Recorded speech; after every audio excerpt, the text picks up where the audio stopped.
नमस्कार मित्रांनो.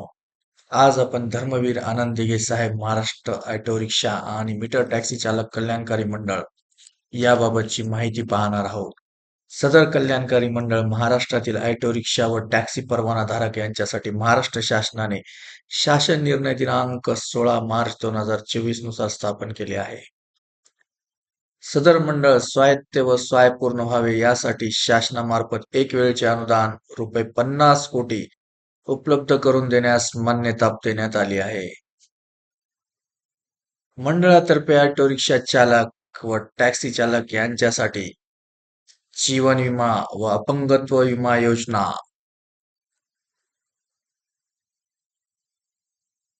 आरोग्यविषयक लाभ, कर्तव्यावर असताना दुखापत झाल्यास ₹50,000 मदत, मुलांच्या शिक्षणासाठी शिष्यवृत्ती, कामगार कौशल्यवृत्ती योजना, 65 वर्षावरील चालकास सानुग्रह अनुदान, नवीन ऑटो रिक्षा, मीटर टॅक्सी, घर खरेदीसाठी कर्ज उपलब्ध करून देणे अशा योजना राबविण्यात येणार आहेत. सदर योजनांचा लाभ घेण्यासाठी ऑटो रिक्षा व मीटर टॅक्सी चालकांना मंडळाचा सभासद होणे आवश्यक आहे. कल्याणकारी मंडळाचा सभासद होण्यासाठी ऑनलाईन अर्ज स्क्रीनवर दिसत असलेल्या या वेबसाईटवरती करावयाचा आहे. सदर मंडळाचा सभासद होण्याची फी ₹500 नोंदणी शुल्क तसेच वार्षिक सभासद शुल्क फी ₹300 भरणे आवश्यक आहे.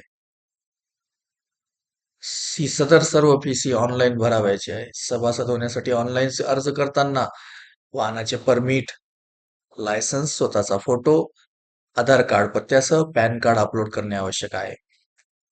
तर चला मित्रांनो, आपण या योजनेबद्दल काय काय माहिती मिळणार आहे तर बघून घेतलेलं आहे. तर या योजनेसाठी ऑनलाईन अर्ज कसा करावयाचा आहे याची माहिती आपण आता पाहूया. योजनेसाठी ऑनलाईन सभासद नोंदणी अर्ज भरताना तो आपणास आनंद दिघे कल्याणकारी मंडळ .org या वेबसाईट वरती जायचं आहे. वेबसाईटचे होम पेज अशा प्रकारे दिसेल. वेबसाईटच्या होम पेज वरती आल्यानंतर तुम्हाला कल्याणकारी मंडळाचे उद्देश तर दिसणारच आहेत आपण सांगितलेले. त्यानंतर तुम्हाला या सभासद नोंदणी करा या टॅब वरती जाऊन क्लिक करायचे आहे. क्लिक करल्यानंतर तुम्हाला फीसची माहिती दिसेलच. त्यासोबत तुम्हाला तुमचा इथं वाहन क्रमांक नोंदवायचा आहे. टॅक्सी असो, ऑटो असो. MH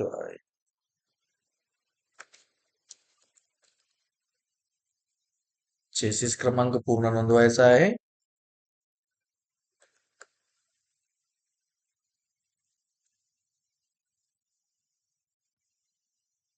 दोन्ही गोष्टी नोंदवल्यानंतर तुम्हाला आरटीओ कडून तुमचा डाटा मिळवा या टॅबवरती क्लिक करायचा आहे. तुमचा पूर्ण डाटा त्या ठिकाणी उपलब्ध होईल.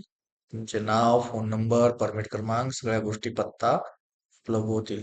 तुम्हाला आरटीओ कोड सिलेक्ट करायचा आहे तुमच्या पत्त्यानुसार, परमिट नुसार.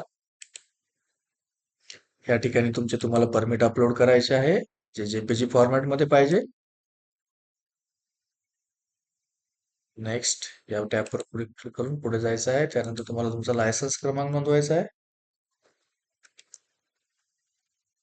लक्षात ठेवा, ही संपूर्ण माहिती अचूक नोंदवणे आवश्यक आहे. त्यानंतरच तुमचा डाटा आरटीओ कडून उपलब्ध होईल. लायसन नंबरवर डेट ऑफ बर्थ नोंद केल्यानंतर परत तुमचा आरटीओ कडून डाटा मिळवायचा आहे. लायसन्स वरची पूर्ण माहिती या ठिकाणी उपलब्ध होऊन जाईल आपल्याला. या ठिकाणी तुम्हाला तुमचे लायसन्स अपलोड करायचे आहे. या ठिकाणी क्लिक करून तुम्ही अपलोड केलेले डॉक्युमेंट पाहू शकता. लिंग जनरेट सिलेक्ट करायचं आहे. जेंडर नंतर तुम्हाला आधार क्रमांक इथे या ठिकाणी नोंदवायचा आहे. आधार क्रमांक नोंदवल्यानंतर आधारची फ्रंट कॉपी, या ठिकाणी आधारची बॅक कॉपी, दोन्ही गोष्टी अपलोड करायच्या. या ठिकाणी तुम्हाला क्लिक करून तुमचा फोटो अपलोड करायचा आहे. ठिकाणी पॅन कार्ड, या ठिकाणी पॅन नंबर नोंदवायचा आहे.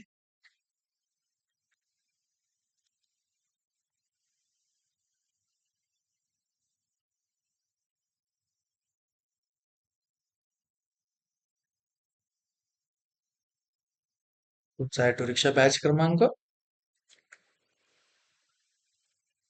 ही सर्व माहिती तुमची नोंदवली गेल्यानंतर तुम्हाला नेक्स्ट या बटनवर करून पुढे जायचं आहे. तुम्ही अपलोड केलेले डॉक्युमेंट या ठिकाणी पाहू शकता क्लिक करून.